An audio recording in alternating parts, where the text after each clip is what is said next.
بسم اللہ الرحمن الرحیم. السلام علیکم ورحمۃ اللہ وبرکاتہ. درس قرآن انٹرنیشنل کا میزبان سہیل باوا آپ کی خدمت میں حاضر ہے.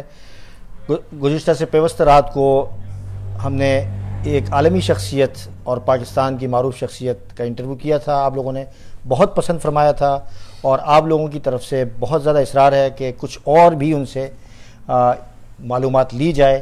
تو آج ہمارے درمیان حضرت مولانا ڈاکٹر میں کہوں گا ایاز شاہ صاحب موجود ہیں. ان کے قیمتی وقت کا میں بہت زیادہ مشکور ہوں کہ انہوں نے مجھے وقت دیا ہے. آج ہمارے ہاں تشریف لائے ہیں. مولانا بہت بہت شکریہ. آپ سے بھی کچھ سوالات چل رہے تھے لیکن ہماری کچھ ٹیکنیکل پرابلم کی وجہ سے ہمیں انٹرویو کو روکنا پڑا, تو میں اس پر بہت معذرت خواہ ہوں اور ناظرین کا بھی بہت میں معذرت خواہ ہوں کہ آپ حضرات نے اس تکلیف کو برداشت کیا. مولانا ٹائم مینجمنٹ کے حوالے سے بات چل رہی تھی تو دوبارہ ہم چونکہ آپ سے پوچھیں گے کہ ٹائم کے بارے میں ہمیں ٹائم کو کس طرح قیمتی بنانا ہے آج کل. سب سے پہلے تو میں یہ عرض کرنا چاہوں گا کہ جس چیز کی اہمیت ہو اس چیز کی قدر انسان کرتا ہے. اللہ رب العزت نے وقت کی اہمیت کو قرآن میں بتلاتے ہوئے یہ فرما دیا کہ اللہ پاک نے کیلکولیٹ کر کے بتایا کہ اللہ نے 6 دن 6 راتوں میں زمین آسمان بنائے. زبردست, ماشاءاللہ. یہ اس بات کی دلیل ہے کہ انسان جو بھی کام کرے تو اپنے اوقات کو کیلکولیٹ کرے اور اس کو مینج کرے. رسول اللہ صلی اللہ علیہ وسلم نے اپنے وقت کو مینج کیا تھا اور اپنے اوقات کار کو 4 حصوں میں تقسیم کیا تھا. بنیادی طور پر آپ صلی اللہ تعالیٰ علیہ وسلم کے 4 سیگمنٹس کے ساتھ واسطہ تھا. ایک سیگمنٹ تو صحابہ کرام کا تھا. ایک وقت نے آپ نے ان کے لیے مخصوص کیا تھا جو ان کے سوال جواب ہوتے تھے, واعظ و نصیحت ہوتی تھی, تصوف تھا, تعلق مع اللہ کو قائم کرنا تھا. تو ایک وقت صحابہ کو دیا کرتے تھے. دوسرا وقت آپ کی سوشل لائف تھی, اپنے ازواج مطہرات کو, اپنی بیویوں کو دیا کرتے تھے. ان کے ساتھ اٹھنا بیٹھنا, ہنسی مذاق کرنا, ان کے ساتھ کھیل کود کرنا, ان کے ساتھ لیجر کرنا. تیسرا وقت جو تھا وہ آپ نے اپنی ذات کو دیا تھا. آپ کی جو ذاتی ضروریات تھیں, اپنے کپڑے خود دھونا, اس کو ٹانکا وغیرہ لگانا, آپ صلی اللہ علیہ وسلم. چوتھا وقت جو تھا وہ اللہ میاں کے ساتھ تھا. آپ کے مناجات کا وقت ہوتا تھا, راز و نیاز کا وقت ہوتا تھا. جو تکالیف آپ کو دی جاتی تھی وہ اللہ کے سامنے رکھ دیتے تھے کہ دیکھیں ابو جہل نے میرے ساتھ یہ کیا, ابو لہب نے میرے ساتھ یہ کیا, مشرکین نے میرے ساتھ یہ کیا, منافقین نے میرے ساتھ یہ کیا. پھر اللہ پاک آپ کو تسلی دیا کرتے تھے, مختلف طریقوں سے دل میں القاء کیا کرتے تھے. تو آپ صلی اللہ تعالی وسلم کی جو پوری زندگی ہے وہ سراپا مینجمنٹ ہے. چاہے وہ آپ جس پہلو میں دیکھ لیں, ہم بات کریں گے پولیٹیکلی, اکنامکلی, انوائرمنٹلی, فائنینشلی اور سوشلی اور کلچرلی, اور چینج مینجمنٹ کو کس طریقے سے آپ نے مینج کیا.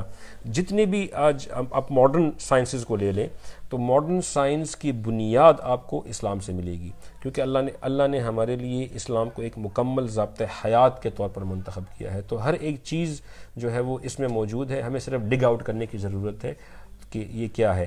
ٹائم مینجمنٹ جو ہے وہ اس کی اہمیت کا اندازہ آپ اس بات سے لگا لیں کہ اللہ رب العزت اگر چاہتے تو یک بارگی پورا قرآن نازل فرما دیتے, لیکن دنیاوی زندگی میں چونکہ آسمان سے اوپر کی زندگی کے کچھ اور رولز ہیں, آسمان سے نیچے زمین کے اوپر کی زندگی کے کچھ اور رولز ہیں. تو اللہ پاک نے قرآن کو گریجولی مختلف ٹائم فریمز میں رہتے ہوئے رائٹ ٹائم پر حکم نازل فرمایا تاکہ لوگوں کے لیے آسانی ہو. ہمارے لیے ٹائم مینجمنٹ ایک تو ایڈمنسٹریٹولی ضروری ہے کہ ہم اپنے اوقات کار کو منظم کر لیں. دوسرے جو ٹائم مینجمنٹ کا جو زاویہ ہے, جو اینگل ہے, وہ یہ ہے کہ کون سا کام کون سے رائٹ ٹائم پہ کرنا ہے. میرا چھوٹا بچہ ہے, میں اس کو جو ہے وہ بریانی نہیں کھلا سکتا, اس کو میں دلیا کھلاؤں گا, میش پوٹیٹوز کھلاؤں گا, میش بناناز کھلاؤں گا, اس کے معدے میں طاقت نہیں ہے. بعض اوقات ہمارے ایسے ہارش ڈیسیجنز آتے ہیں غلط وقت پر, پھر ہم وقت کو مورد الزام ٹھہراتے ہیں. دس از رانگ. ہمیں اپنے ایٹیٹیوڈ کو بدلنا ہے. تو ایک تو ہم نے اپنے اوقات کار کا پورا نظم الوقت بنانا ہے, اور کہ کون سے وقت میں برکت ہے, کون سا وقت میرا اللہ کو دینے کا ہے, کون سے وقت میں پروڈکٹیویٹی زیادہ ہوتی ہے. عام طور پر حضرت فاطمہ رضی اللہ تعالی عنہ فجر کے بعد سو رہی تھی, رسول اللہ صلی اللہ علیہ وسلم تشریف لائے, پوچھا فاطمہ سو رہی ہو؟ فاطمہ نے کہا کہ یا رسول اللہ نماز پڑھ کے سو رہی ہوں. آپ نے کہا فاطمہ بیٹا یہ وقت جو ہے یہ اللہ کی برکتوں کی تقسیم ہونے کا ہے, آپ سو کر اللہ کی برکتوں سے محروم مت ہو. ہم اس وقت سوتے رہتے ہیں, پھر کہتے ہیں ہماری زندگی میں برکت نہیں ہے, ہماری زندگی میں نظم نہیں ہے, ہماری زندگی میں یہ نہیں ہے. تو ہم پہلے جانیں کہ اللہ پاک کے دینے کے رولز کیا ہیں, کیا ایس او پیز ہے, سٹینڈرڈ آپریٹنگ پالیسیز ہیں, دنیا میں اللہ پاک نے نعمتیں تقسیم کرنے کے لیے کیا پالیسیز بنائی ہیں. دو چیزیں ہوتی ہیں, ایک اللہ کی عادت ہے, ایک اللہ کی قدرت ہے. اللہ کی عادت اصول کے تحت چلتی ہے, اللہ کی قدرت اصول سے آزاد ہے.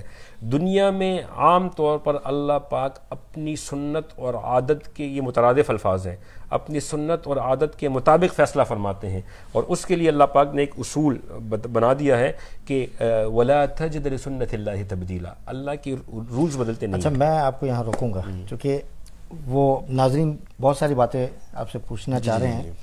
مجھے یہ بتائیے کہ وقت کے بارے میں, ٹائم مینجمنٹ, قرآن میں, حدیث میں ہمیں اس دنیا نے بھی یہ پیغام دیا اور ہم نے سمجھ بھی لیا, لیکن ہم اس پر غفلت کر رہے ہیں.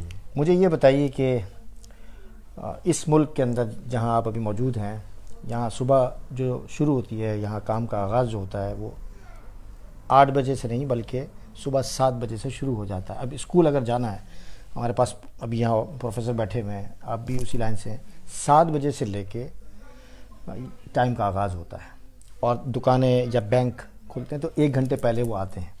ٹھیک ہے, ہمارے ملکوں کے اندر آپ پاکستان کہہ لیں, ہندوستان کہہ لیں, بنگلہ دیش کہہ لیں, یا خلیج کے ممالک کہہ لیں, عرب کہہ لیں, یہاں وقت جو شروع ہوتا ہے وہ 11 بجے, 12 بجے, 1 بجے, یا بعض پوری رات جو ہے یہ کاروباری. تو مطلب یہ اس کو کیا آپ کس تناظر میں دیکھیں گے؟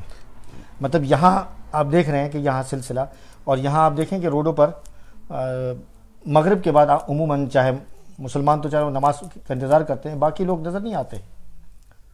تو اس کو آپ کس تناظر میں دیکھیں گے کہ ہم یہ صحیح کر رہے ہیں یا غلط کر رہے ہیں؟ دیکھیں, پہلا اصولی بات ہم کریں گے نا, کیونکہ اصولوں کے اوپر فروع جو ہے وہ منطبق ہوتی ہیں.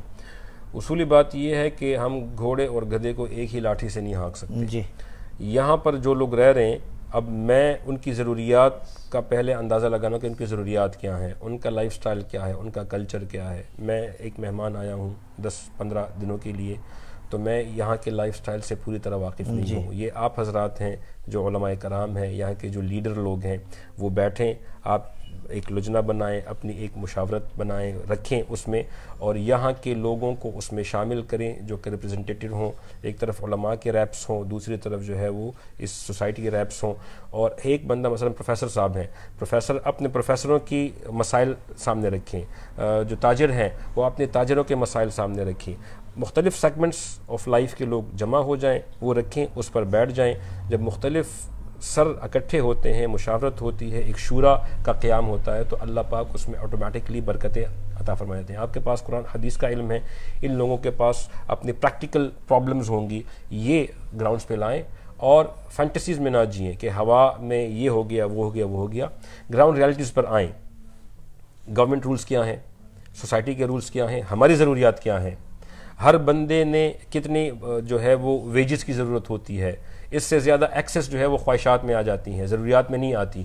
ان تمام رولز کو سامنے رکھتے ہوئے آپ ایس او پیز بنائیں, ان مسائل کو حل کریں, اور آپ انشاءاللہ بہترین طریقے سے حل کر پائیں گے. میں نے جو آپ سے سوال کیا ہے کہ ہمارے ملکوں کے اندر 11 بجے صبح شروع ہوتی ہے یا 12 بجے دن شروع ہوتا ہے, اور بعض لوگ جو ہے وہ اس سے آگے چلے جاتے ہیں, تو یہ کیا صحیح ہے؟ اچھا, آپ اس تناظر میں کہہ رہے ہیں کہ وہ کراچی میں ہے. اچھا, صرف کراچی میں؟ کراچی, بڑے لاہور میں بھی اللہ ماشاءاللہ لاہور میں ایسے بھی جو وہ ہیں جو 7-8 بجے شروع ہو جاتی ہیں مارکیٹس. اب مختلف جگہوں پہ مختلف رولز ہوتے ہیں. ہمارے شہر میں آپ پشاور میں دیکھ لیں تو فجر کے بعد دن کا آغاز ہو جاتا ہے, بہت سی دکانیں کھل جاتی ہیں, 8 بجے آپ کے مارکیٹ کھل جاتے ہیں. رات کو سوائے فوڈ اسٹریٹ کے جو کہ ابھی مختص ہو گیا ہے, یہ چیزیں آ گئی ہیں, باقی جو کاروبار زندگی ہے وہ بند ہو جاتا ہے. یہاں ان ممالک میں یہ لوگ فطرت کے بہت قریب ہیں, ہم فطرت سے بعض جگہ پہ بہت دور ہیں, تو بعض اوقات ہماری پوری توانائی فطرت سے لڑنے میں لگ جاتی ہے اور رزلٹ ہمارے پاس 0 آتا ہے. جو ان ممالک نے اڈاپٹ کیا ہے نیچر کو، فطرت کو، کہ صبح سویرے کام شروع کر کے اور شام کو ختم کر کے، جلدی ختم کر کے اور شام کو اپنی سوشل لائف، اس لیے آپ نے یہاں دیکھا ہوگا کہ ویجز بھی مختلف ہوتے ہیں. صبح کے وقت میں پیک ویجز ہوتے ہیں، پھر جب سوشل ٹائم کے ویجز آتے ہیں تو وہ ڈبل بھی ہو جاتے ہیں، ٹرپل بھی ہو جاتے ہیں، کہ آدمی اپنی سوشل لائف کو جو ہے وہ دے رہا ہوتا ہے، تو یہ لوگ قدر کرتے ہیں. اچھا، کن چیزوں میں ٹائم ضائع کر رہا ہے آج انسان؟ یہ بڑا اہم سوال ہے.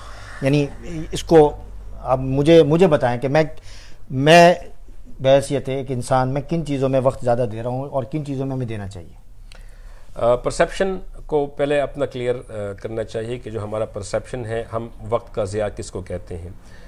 میرے خیال میں آج کل دنیا اتنی ایڈوانس ہو چکی ہے، اتنے ریسرچز آ چکے ہیں کہ ہم مختلف چیزوں کے اندر ہر چیز سے، ہر جگہ سے لرن کر رہے ہوتے ہیں.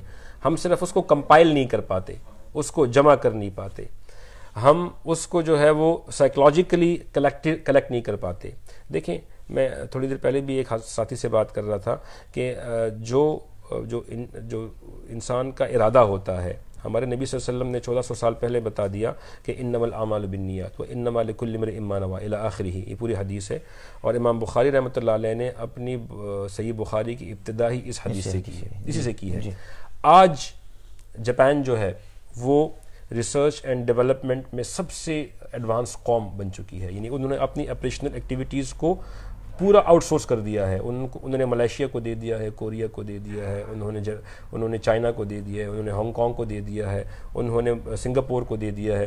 وہ پروڈکٹ آپریشنز میں انوالو نہیں ہے، فارغ کر دیا، صرف ریسرچ کر رہی ہے. اچھا، اس کا مطلب ہم سے 20 سال آگے ہیں. ریسرچ کر کے اس ریسرچ کو ان کمپنیوں کو دیتی ہے، باقی یہ کام شروع کر دیتے ہیں، پھر باقی ریسرچ کرتی ہے.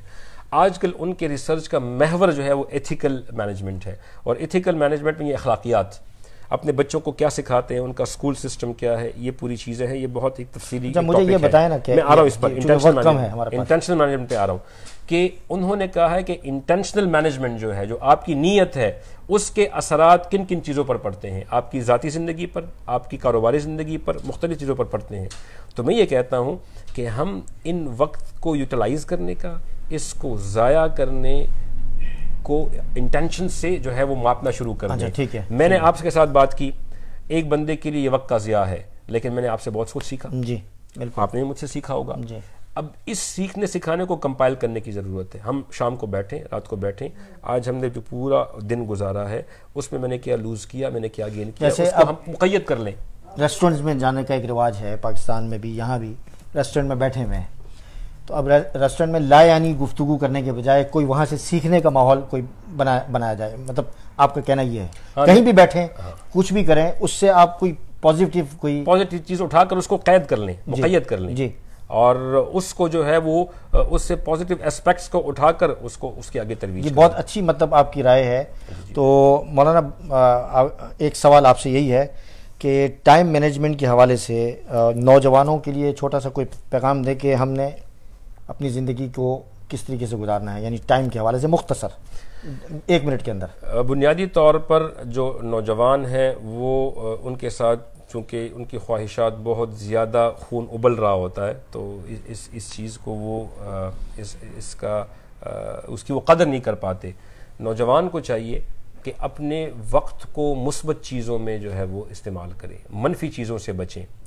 اور جو بھی مثبت چیزیں ہیں، مثبت چیزوں میں مطالعہ ہے، مثبت چیزوں میں فزیکل ایکٹیویٹیز ہیں، آپ کا کھیل کود ہے، مثبت چیزوں میں آپ کا جو کورس کا مطالعہ ہے وہ بھی ہے، اور خارجی مطالعہ ہے.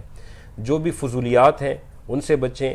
ہنسی مذاق بھی پروڈکٹیوٹی کا ایک حصہ ہے، وہ بھی آپ کی جو قوت انفرادی قوت ہے، قوت ارادی کو وہ بوسٹ کرتا ہے. کیونکہ رسول اللہ صلی اللہ علیہ وسلم باقاعدہ صحابہ کو بلایا کرتے تھے، مجالس سجدی تھیں اور ہنسی مذاق ہوا کرتا تھا. یہ بات بہت اچھی بات کہی ہے کہ جیسے آپ نے کہا کہ 4 حصوں میں حضور صلی اللہ علیہ وسلم نے تقسیم کیا ہوتا وقت. بعض لوگ جو ہے بالکل معاشرے سے کٹ جاتے ہیں، بس صرف گھر کی زندگی، کہتے نہیں ہمارے بچوں کے لیے وقت ہے، ہم بیوی کو وقت دیتے ہیں. تو یہ اس بارے میں آپ کیا کہیں گے؟ آپ کے جسم میں پوٹاشیم کی بھی ضرورت ہے، کیلشیم کی بھی ضرورت ہے، کاربوہائیڈریٹس بھی چاہیے، اور آپ کو وائٹامنس بھی چاہیے. تمام چیزیں برابر مقدار میں چاہیے. تو اسی طرح انسان ایک جو ہے وہ مدنی و طبع شخصیت ہے، وہ جنگل میں وقت نہیں گزار سکتا، اس نے لوگوں کے درمیان میں زندگی گزارنی ہے. آپ کو اپنی ذات کے لیے بھی وقت چاہیے، اپنی فیملی کے لیے بھی وقت چاہیے، بچوں کے لیے بھی چاہیے، معاشرے کے لیے بھی چاہیے، پروفیشن کے لیے بھی چاہیے. اب آپ نے سیگریگیٹ کرنا ہے اور رائٹلی سیگریگیٹ کرنا ہے کہ کس چیز کو میں نے کتنا وقت دینا ہے. اگر آپ کے جسم میں مختلف اعضاء ہیں تو ہر ایک کی اپنی حیثیت ہے، تو اگر آپ نے ایک چیز کو ڈیڈ کر دیا تو وہ آپ کی زندگی میں ڈیڈ ہو گیا. تو آپ نے مثبت بحیثیت مسلمان، بحیثیت نوجوان، ہر چیز کو ہیلدی وقت دینا ہے اور اس کو مینیج کرنا ہے. اس کے مینیج کرنے کے لیے ایکسپرٹس موجود ہیں، کورسز موجود ہیں، ٹائم مینجمنٹ کے اس پر ریسرچ ہوئی ہیں، آرٹیکلز لکھے گئے ہیں اور اس پر تھیسز لکھی گئی ہیں. تو خدا آپ اپنی عادت بنائیں ریسرچ کو وہ کرنے کی. میں آپ سے پوچھوں گا، اگر کوئی آپ سے یہ کہے کہ مولانا مجھے آپ ٹائم مینجمنٹ کے حوالے سے کچھ ایسی باتیں مجھے سکھائیں اور سمجھائیں، اور میں آپ کی صحبت میں بیٹھنا چاہتا ہوں، تو کیا آپ وقت دیں گے؟ میں بالکل وقت دوں گا. میں آپ کو آپ کی پوری 24 گھنٹے کی زندگی کو مرتب انداز میں گزارنے کے لیے آپ کو مشورے دوں گا. باقی پریکٹیکلی اس کو امپلیمنٹ کرنا آپ کا کام ہے کہ کس طریقے سے آپ وقت کو مینیج کرتے ہیں، اپنے اپوائنٹمنٹس کو مینیج کرتے ہیں، اپنی پرسنل لائف کو مینیج کرتے ہیں، بچوں کو وقت دینے کا کیا طریقہ ہے. ہم بعض اوقات بچوں کو وقت دیتے ہیں لیکن ہم ان کو وقت دیتے نہیں ہیں، ان سے وقت چھینتے ہیں. یعنی بچوں کو جب آپ وقت دیتے ہیں تو آپ بچوں کے ساتھ بچے بن جائیں اور بچوں کو بولیں کہ یہ تمہارا وقت ہے، 1 گھنٹہ میرا، تم جو چاہو مجھ سے کام لے لو. تو ہم اپنے اس وقت کو بھی بچوں پر امپلیمنٹ کرتے ہیں. ہم بیگم کو وقت دیتے ہیں تو بیگم کے اوپر اپنے وقت کو امپلیمنٹ کرتے ہیں، حالانکہ وقت اس کا ہوتا ہے لیکن شی ہیز ٹو اوبے اس. تو یہ ایٹیٹیوڈ کو چینج کرنا. اچھا مولانا، ایک سوال اور آپ سے ناظرین پوچھ رہے ہیں، یہ بتائیے کہ علماء اور عوام کا جو گیپ ہے یہ کس طرح ختم کیا جا سکتا ہے؟ سمپل سی بات ہے، ہمیشہ میں ہر کسی سے یہ بات پوچھتا ہوں. ایک سٹیپ علماء لیں، ایک سٹیپ عوام لیں. اگر ہم عوام سے 100% آنا ایکسپیکٹ کرتے ہیں تو یہ بھی ناانصافی ہے، اور اگر ہم یہ کریں کہ عوام جو ہے وہ سٹف بن جائے اور علماء سٹیپ لیں تب بھی یہ فاصلہ دیر سے طے ہوگا. اگر کوئی شخص نہ آتا ہو، بالکل ہی نہ آتا ہو، تو ہم بیٹھے رہیں گے؟ آپ اویئر کریں. نہیں، آپ اپنا ایک سٹیپ وہ لیں اور وہ سٹیپ نہیں. اگر ایک بندہ لیتا ہی نہیں ہے سٹیپ بالفرض تو یہ فاصلہ دیر سے طے ہوگا. یہ ایک نیچرل فینومینا ہے، اس قانون کو آپ بدل نہیں سکتے. آپ جو میری ذمہ داری ہے وہ تو میں ادا کروں اور اس کی ذمہ داری ادا کرنے کے لیے اس کو ترغیب دوں. وہ کرتا ہے تو ٹھیک ہے، نہیں کرتا تو انسان کو اللہ پاک نے پروسیس کا مکلف بنایا، رزلٹ کا مکلف نہیں بنایا. لا یکلف اللہ نفسا الا وسعہا. میرے ذمے جو ہے وہ محنت کرنا ہے، نتیجہ اللہ کے ہاتھ میں ہے. اس لیے قیامت میں ایسے انبیاء بھی ہوں گے کہ جن کے پاس ایک بھی امتی نہیں ہوگا لیکن وہ کامیاب ہوں گے، پروسیس کی وجہ سے کامیاب ہوں گے. داری ہے اس کو پورے کرنے کی ترغیب دوں. خواتین کی کیا ذمہ داری ہیں؟ بچیوں کی کیا ذمہ داری ہیں؟ مختصر اس پر میں مختصر بات نہیں کر سکتا، اس پر پورا پروگرام ہوگا. اچھا. خواتین جو ہے وہ امت کا آدھا حصہ ہے. خاص طور پر خاتون کسی قوم کو بناتی بھی ہے، کسی قوم کو بگاڑتی بھی ہے. خاتون اپنے شوہر کی زندگی کو جہنم بھی بنا سکتی ہے، اس کی زندگی کو جنت بھی بنا سکتی ہے. خاتون اپنی اولاد کو جو ہے وہ معمار بھی بنا سکتی ہے اور ڈسٹرائر بھی بنا سکتی ہے. تو خاتون کا جو رول ہے وہ کسی بھی معاشرے میں انتہائی امپورٹنٹ ہے، کیونکہ خاتون اگر ہماری تعلیم یافتہ ہو جائے گی اور وہ منظم ہو جائے گی تو آپ کی آنے والی پوری نسل تعلیم یافتہ اور منظم ہو جائے گی. اگر خاتون تعلیم یافتہ اور منظم نہیں ہوگی تو گویا وہ اپنی نسل کو جو ہے وہ یہ پوائزن انجیکٹ کر رہی ہے. اس پر تو پورا پروگرام میں آپ کا بہت بہت مشکور ہوں کہ آپ کا بہت قیمتی وقت لیا ہے. بہت شکریہ. اور آپ کے ساتھ انٹرویو کرنے میں اتنا مزہ آ رہا ہے کہ میرا دل چاہتا ہے کہ میں آپ کا انٹرویو کرتا رہوں، لیکن وقت کم ہے. آپ کا بہت بہت شکریہ. السلام علیکم ورحمۃ اللہ وبرکاتہ. جزاک اللہ. بہت شکریہ.